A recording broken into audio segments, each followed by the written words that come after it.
Vikram jail മോചിതനാകുന്നു. അങ്ങനെ വിക്രത്തിൻ്റെ ശിക്ഷാ കാലാവധി കഴിയുന്നു എന്ന് നമുക്ക്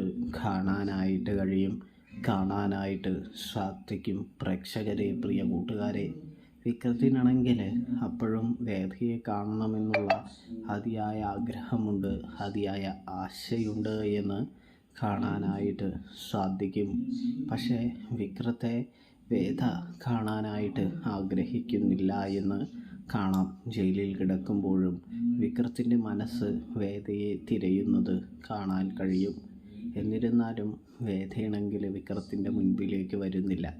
അത് ശ്രീകാന്തിനോടുള്ള ഭയമായിരിക്കാമെന്ന് നമുക്ക് കാണാൻ കഴിയും. അല്ലെങ്കിൽ വേദയ്ക്ക് വരണമെന്നുണ്ട്, യാതൊരു ബുദ്ധിമുട്ടില്ല. ശ്രീകാന്ത് എങ്ങാനും താനൊരു അമ്മയാകാൻ പോകുന്ന വിവരമറിഞ്ഞാൽ തൻ്റെ കുഞ്ഞിനെ ഇല്ലാതാക്കാൻ ശ്രമിക്കുമെന്നുള്ളൊരു ഭയം വേദയുടെ മനസ്സിലുള്ളത് കൊണ്ടായിരിക്കും വേദ വരാത്തത് എന്നാണ് നമുക്ക് കാണാനായിട്ട് കഴിയുക.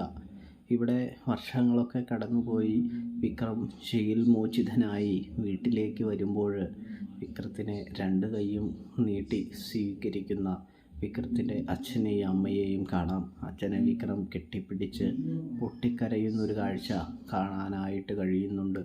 കാണാനായിട്ട് സാധിക്കുന്നുണ്ട്. പ്രേക്ഷകരെ, പ്രിയ കൂട്ടുകാരെ.